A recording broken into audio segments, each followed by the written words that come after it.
Bienvenue dans cette nouvelle exploration mathématique. Aujourd'hui, on s'attaque à un défi. Calculer l'intégrale de ln de x d'une manière totalement inattendue. Pas d'intégration par partie, pas de formule complexe, juste un peu de géométrie et un calcul simple. Vous avez bien entendu, nous allons transformer cette intégrale en un problème graphique. Imaginez qu'on puisse presque voir la solution directement sur le graphique. Fascinant, non? Ce n'est pas seulement une astuce visuelle.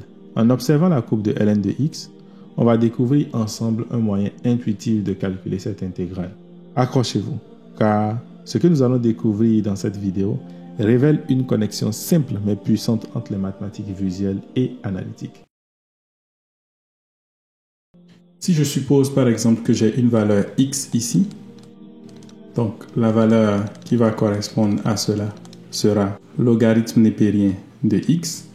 Alors, mon objectif, c'est quoi? Si je veux calculer l'intégrale de ln de x dx, ce que je cherche à calculer, c'est l'aire. Donc, l'aire que nous avons ou que nous avons ici. Donc, cette aire-là, je vais l'appeler R1, comme l'aire de la région R1. Ensuite, j'ai une autre aire qui existe là et qui peut m'intéresser. Donc, l'aire qui est ici, que je vais appeler la région R2. Donc, géométriquement, en regardant ces deux région-là, qu'est-ce que je peux dire?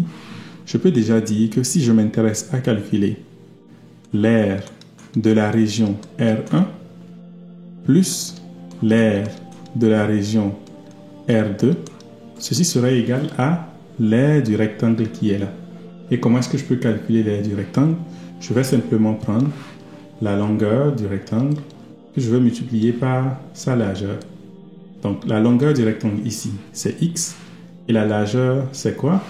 C'est bien évidemment ln de x. Donc, j'ai x multiplié par ln de x. Intéressant. Maintenant, le point qui va suivre, c'est quoi? C'est de trouver l'aire de R1 et l'aire de R2. Donc, l'aire de R1, c'est égal à quoi? L'aire de R1 que j'ai ici, c'est égal à simplement l'intégrale entre 1 et x du logarithme népérien de x dx. Donc déjà, je commence à voir quelque chose qui ressemble un peu à ce qui m'intéresse. Ensuite, l'aire de l'autre région, c'est-à-dire la région R2, c'est égal à quoi? C'est égal à... En fait, ce n'est pas directement simple à pouvoir le représenter. Cependant, on peut arriver toujours à le faire. Si on constate que notre représentation qui est là, c'est exactement comme si j'avais la représentation de la fonction exponentielle ici, lorsque je vais le prendre sous la forme de y. Et c'est un peu normal, parce que si je pose y qui est égal à logarithme népérien de x, ça veut dire simplement que x est égal à exponentielle de y. Donc en regardant un peu comme si on regarde vers le bas ici, ce serait un peu comme si j'ai la fonction exponentielle et je veux calculer l'aire qui est dans cette partie-là. Donc c'est assez simple. L'aire de la partie R2 est alors égale à l'intégrale entre 0 et logarithme népérien de x, de quoi? De exponentielle de y dy. Donc ça veut dire que ceci est égal à ça et ceci est égal à ça. Et bien sûr, à la fin, je peux dire que c'est égal à x multiplié par logarithme népérien de x. Maintenant, ce qu'on va faire, c'est simplement de calculer ceci parce que c'est assez simple. Je connais la primitive de exponentielle de x. Alors je peux dire que ceci est égal à quoi? C'est simplement exponentielle de x que je dois prendre entre 0 et ln de x. Et de l'autre côté, je vais garder ça exactement comme ça. L'intégrale entre 1 et x du logarithme népérien de x dx, et c'est égal à x logarithme népérien de x. Donc si je calcule cela, cela va me donner l'intégrale de 1 à x ln de x dx est égal à x ln de x moins cette partie qu'il faudra calculer maintenant, ce qui va me donner exponentielle de logarithme népérien de x moins, avec ce moins, ça devient donc plus exponentielle de 0, qu'on peut encore réécrire comme x logarithme népérien de x moins x plus 1. Super. Maintenant, on revient à ce qui nous intéressait.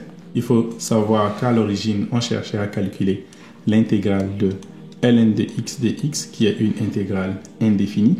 Mais ici, on a déjà l'intégrale de 1 jusqu'à x ln de x dx.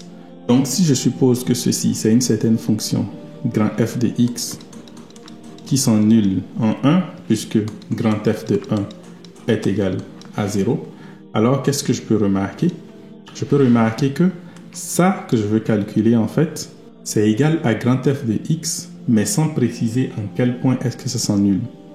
Donc ça veut dire que l'intégrale sans borne de ln de x dx est tout simplement égale à x logarithme népérien de x moins x plus une constante. Et on obtient exactement le résultat qu'on était censé avoir si on avait fait une intégration par partie. Dites-moi en commentaire si vous connaissez cette méthode ou si vous l'avez trouvée quand même assez intéressante. Et si vous avez aimé la vidéo, n'oubliez pas de liker, de partager avec vos amis afin de pouvoir leur faire connaître cette méthode géométrique.